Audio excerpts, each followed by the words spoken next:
Folks, a little PSA. Please do not shoot the weather radars. We need those. Yes, really.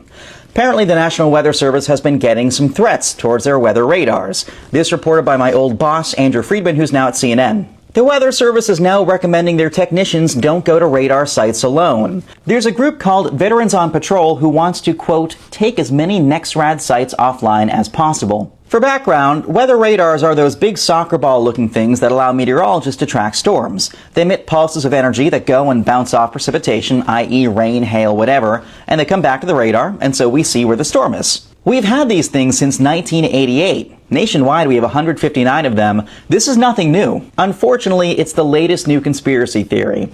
These same folks believe that Hurricane Helene last year was created by the government. Frankly, you don't have to be a meteorologist to know that human beings don't create hurricanes. You just have to have passed third grade. Unfortunately, being uneducated is now fashionable and trendy. It's popular. What I was aware of was the JFK assassination. Well, I'd have to say the first one was 9/11. It was 9/11 being an inside job. That's what pulled me down into it. MK Ultra and the CIA's plan to discredit the hippie movement. It was FEMA camps. I do believe clones exist, but to what extent, I don't really know. I got into anti-Semitic stuff, which is very embarrassing to think about now. Aliens among us, reptiles, people controlling, mind control, all of those things. Chemtrails, martial laws coming, all kind of stuff. They're going to come for our guns, which it still hasn't happened. So it just goes to show you how conspiracy theories are stories. My goal is to get you to look at the other side of the story, to think outside of the box and not just take it as you see it. Not to say that I believe all of that stuff is true necessarily, but there are things that you'll learn if you look into some of these things that make you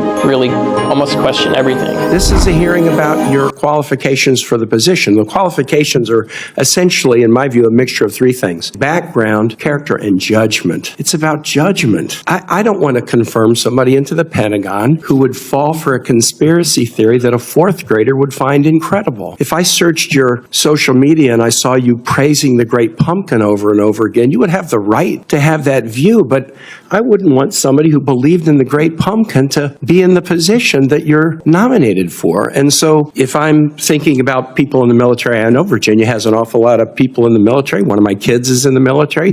There are people in the military who are left, right, center, and maybe even more who are completely disinterested in politics. But how would somebody who's in the left or considers themselves in the left serving in the Air Force, when you say the left lies about nearly everything it does, of all that is good and decent, the left is the real oppressor? How would any person who identifies that way feel any confidence that you as a leader would have their back? My time has run over, but I'll just, in yielding back to the chairman, I don't know where you were on January 6th. Most of us were here. A lot of us had a friend, a guy named Howie Liebengood, who was a Capitol police officer who died as a result of January 6th, whose widow, Serena, is one of my constituents. When I hear somebody, anybody, talk about what happened here as a false flag or a hoax, it is insulting to those of us who are here, and it's particularly insulting to those who lost loved ones that day. I yield back.